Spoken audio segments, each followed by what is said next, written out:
Hey guys, welcome back to another video. Today we're talking about my fall forecast number 2 in today's video. But before we get into today's video, I want to let you guys know, Direct Weather did put out a fall forecast earlier today. I made this last night, so I didn't add any of the stuff because of his forecast. I did it last night before he even did his forecast, so some of the stuff is similar to his because he did a few things similar to what I did. A lot of it's different, but I'm just saying some stuff is a little similar. So I'm just saying I did not copy his forecast, just to let you guys know, just in case you might think that. So also, it would help if you liked and subscribed to the channel. It helps a lot because these forecasts are a little hard to make, so it would help a lot. First, we're going to talk about my temperature forecasts, then my precipitation forecast, then my tropics forecast, and then my overall forecast here in today's video. So let's get into our temperature forecast here. In most of the southern U.S. is up in above average temperatures here. It's looking like most of the southern regions are going to be above average. In La Nina, you usually see that. Most of this area usually isn't above average precipitation, especially the uh, Gulf region isn't above average precipitation, and then we see that cool air up toward these regions here. So it's looking like it might be that way for fall. So yeah, let's get to our second layer of above average temperatures. I put it right in this region because it's looking like using La Nina, you see warm air down here, warm air, and usually it's dry during La Nina. And it looks like La Nina conditions are possible. So I put them in, you guys, in the above average because if we see that cooler air up here, we'll likely have warm air down here.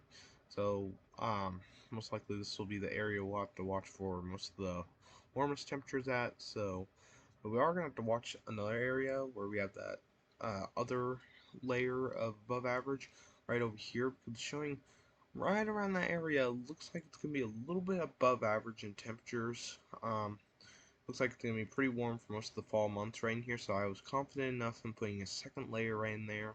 It looks like that area will be a little warmer for this fall. Now we're going to look at our below average temperatures regions. It looks like most of this area will be in above average. Oops. Well, actually, I added my second layer here too. Here, most of this region looks like it's going to be in the first layer above average because it's looking like that. Usually in La Nina, you see cold air come down in here. Looks like some of these areas might see some cold start to come in around fall. It's looking like right now. I agree with that for right now. Definitely could change it in different fall forecasts. Um, but yeah, and then we have the second layer here because this is where I'm the most confident enough for below average. It's kind of hard to see because it looks a lot like the first color here. Put this second layer here because it's looking like this region will have some below normal temperatures. Usually it's like this in a La Nina. You see below normal temperatures for most of this part of the U.S. That's why we have a second layer right in here. I'm really confident in that, especially if La Nina happens.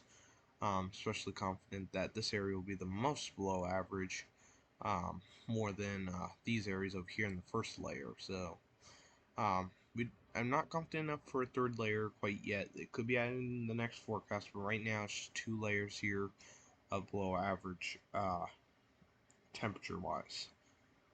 Okay, now we're getting into our precipitation here, and we have our first layer of above average precipitation right in here. It looks like about this area looks just a little slightly above average here, right in this region. It looks like some areas could see some rain throughout the fall for portions of this region over here.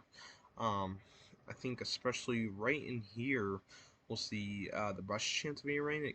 The models have continued to show that that it looks like it's going to be rainy right in that region for most of fall and possibly parts of winter too.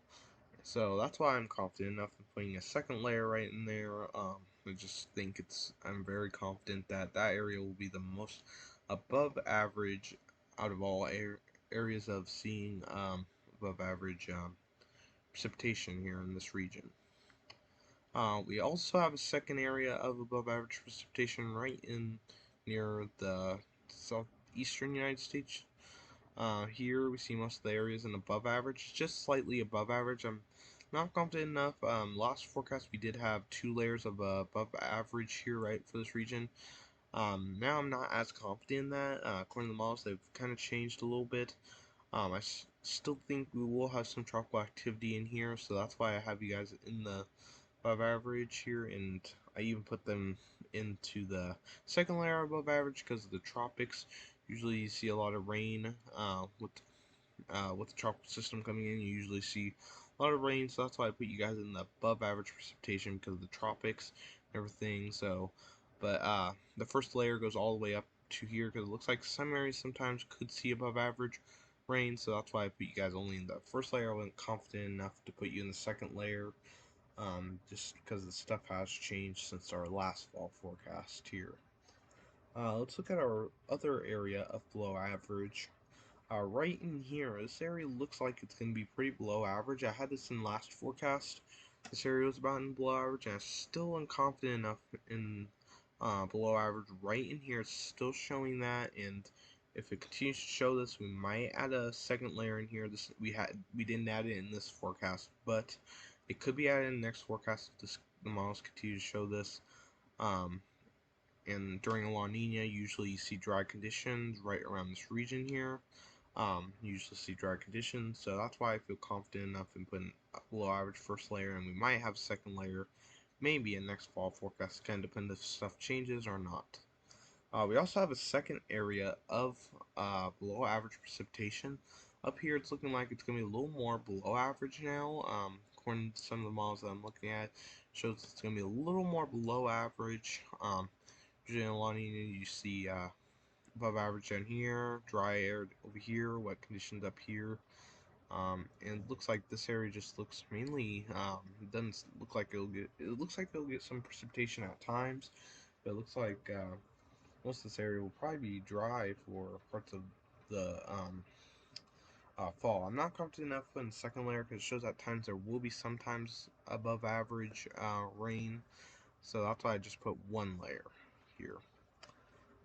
We also have EC. I usually never add this to my forecast, but because there's such a big area here of EC, it means equal chances. Looks like right in this region, looks like there will be equal chances of precipitation here. It's looking like at times it'll be dry, and then at times there might be some above average precipitation and sometimes below average precipitation throughout fall. So that's why there's the EC right around this region here, because there's the equal chances of both below average and average. So it's about average right in these regions for the fall, it looks like, at least right now. So yeah, usually I don't put these in my forecast, but usually if you ever are um, none of the layers, it usually means you're in equal chances. But because we have such a big area, I put EC on here. So now let's get to our tropics forecast here. This is we have the first layer of above average of tropics here. Usually we always see that just because we usually see tropical activity right in this region here. So yeah, we also have a second layer. I actually moved this one a little more north because some of these areas may see some of that tropical activity move up to those regions. But sometimes you see that happen in parts of August and September. You see tropical storms come up this way, and then eventually they start going toward the Gulf. So that's why I put them in the second layer here. And then we have actually a third layer because of I still think there will be a La Nina coming in by the end of the hurricane season, and cause active hurricane season right down here, I think. So that's why I have that third layer of above average tropics, and that's the same as last forecast, about the same area. So that area I'd watch for tropical storms or even some hurricanes potentially. So yeah, I'd still watch if you're in these areas, but be more focused down here. If you're in these areas, I would prepare now. Usually you do see hurricanes and all that.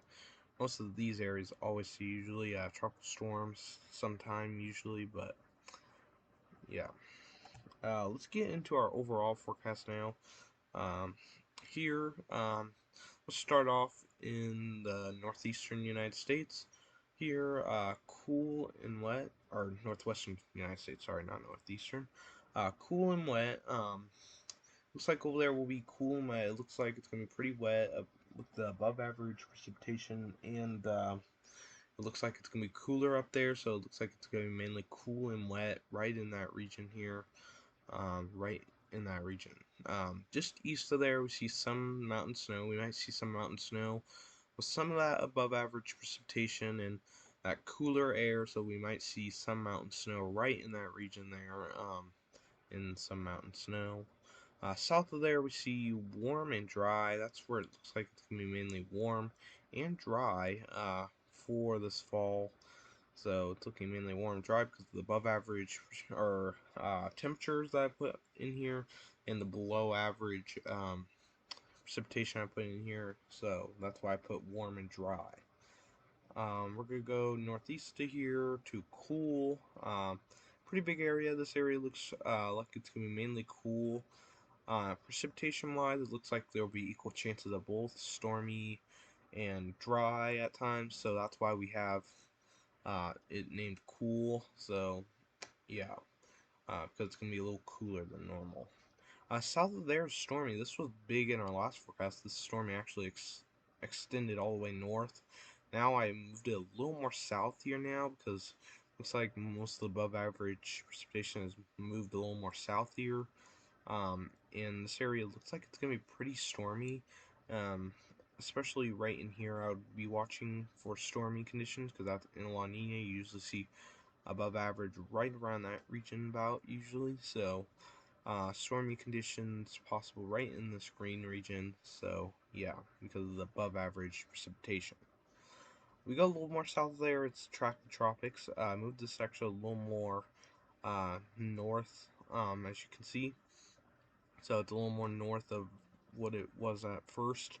So we're gonna have to track the tropics and watch the tropics this fall because usually we do see tropical storms and hurricanes in the fall, and we'll likely be talking about tropical storms and hurricanes mostly every day, probably throughout August here whenever the storms do start, because the active time usually happens by late August into September and parts of October. So we're going to probably be tracking the tropics. We'll still have seasonal forecast videos, but there'll be more tropical videos than seasonal forecasts. And then we go a little more northeast of there of tropics, whereas the yellow region of dry. This area looks mainly dry. It looks like it'll be a little cooler. I didn't put cool on here because I'm not the most confident in that. I just think it'll be kind of dry for fall. At times you could still get rainfall, but I think it'll be mainly dry for this region here. So yeah. Thank you guys for watching today's video. I worked hard on this video, so it would help a lot if you liked and subscribed. Um, so yeah. So credit to Direct Weather for the way I present my forecast. Sorry about that. Credit to Direct Weather for the way I present my forecast. Because I present it like Direct Weather does, so that's why I decided to put credit to him. So go subscribe to him because he does a lot of great content. He uploads every single day, so you should go subscribe to him if you're not already. Also, some of the social media I have here is the weather Discord server I've been working on it the last few days. Link is in the description if you want to join that server. Sorry about my dog just a minute ago, but thank you guys for watching today's video. Hopefully you guys enjoyed, and see you guys in the next video. Goodbye.